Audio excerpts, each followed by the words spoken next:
What's up with the badge, Mikey? I'm putting you under arrest, man. Why? I haven't broken any laws. Yeah, but your reviews are so bad, they're straight up criminal.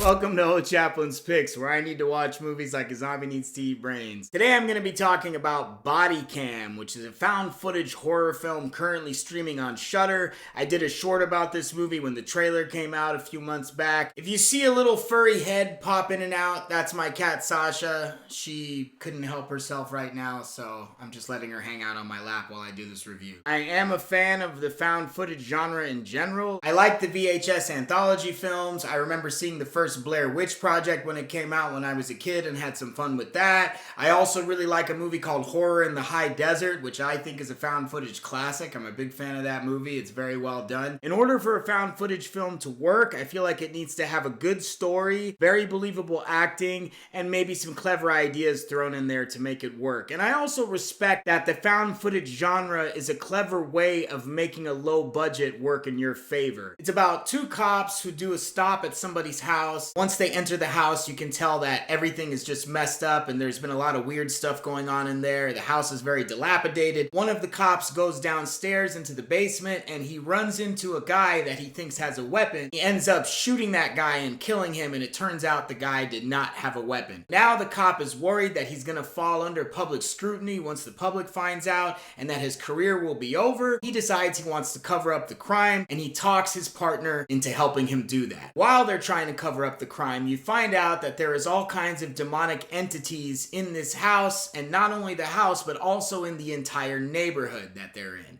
So I thought that was pretty interesting. Overall, I felt like the movie fell right in the middle. It wasn't amazing, but it wasn't terrible, and I would not consider it a found footage classic, but I still did have some fun with it. So I'm gonna give this movie 3 out of 5 brains. I'm gonna get into my 3 brain reasons why I liked it and my 2 brain deads. Brain reason number 1 is gonna be the cool concept. I thought it was pretty cool, the idea of making a found footage horror film that's entirely shown from the body cams and dash cams of police officers. It's definitely interesting visually because a lot of the body cam shots make me think of a first-person shooter video game, especially when the cops are kind of walking around holding their guns. You really feel like you're in some kind of a video game and like a zombie's gonna pop out at any moment and they're gonna shoot at them. It was interesting hearing some of the small talk that these cops have to each other when they're just kind of cruising around in the beginning and the dash cam is just picking them up. It's definitely stuff that you wouldn't hear on the street. You know, if you were being stopped by one of these cops, they wouldn't be talking like this. They would be talking more in a professional way. You can tell right from the beginning conversation the different personalities of these two cops, and you can already see that one of them is a little bit more shady than the other one. If I was the cop who shot the dude in the basement, I would have offed my partner too for acting like he's gonna snitch.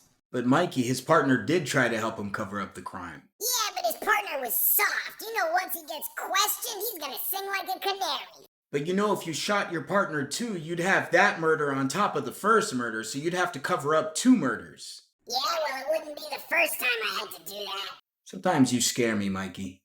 My second brain reason is going to be the setting. I thought it was definitely a pretty creepy setting. The house itself is very creepy. A lot of the house is in darkness. There's no lights on in a lot of the house, so you have a lot of these shots of them walking around where the only light that you're seeing is from the flashlight. The neighborhood that they're in is a very sketchy neighborhood. One of the cops is talking about that. The idea of a sketchy neighborhood where everybody in the neighborhood is basically demonic or has some kind of demonic elements going on, I thought definitely made it an interesting setting. I mean, it's like once you're in this neighborhood, you can't get out. So it was definitely a pretty decent setting. It was like a horror urban kind of setting. My third brain reason is the creepy characters. This kind of connects a little bit to the setting. As I said, pretty much everybody in this neighborhood has something wrong with them. There's a few parts where they run into like a group of people from the neighborhood, and these people are super creepy. You can just tell right away that they're not normal. There's also another really creepy character in there who's a girl that ends up back at the house that they know. She has this moment that I thought was pretty awesome awesome where her jaw just kind of like extends. That was one of my favorite parts of the whole movie. Now for my two brain deads, my first brain dead is going to be the length and pacing. Even though this movie is only an hour and 15 minutes, it was still a little bit too long for what it was. This would have been much better as a segment in one of the VHS anthology films, or just a segment in a horror anthology film in general. It does have a section in the middle where it kind of drags. It's just a little bit too long. They could have easily shaved some time off of there. It would have been just as effective. This could have easily been like a 40-minute short. My second brain dead is the story and writing, which is definitely connected to the length and pacing. Them taking a simple idea and just stretching it out too far. They needed to have some additional plot twists or maybe a side storyline going on to make it worth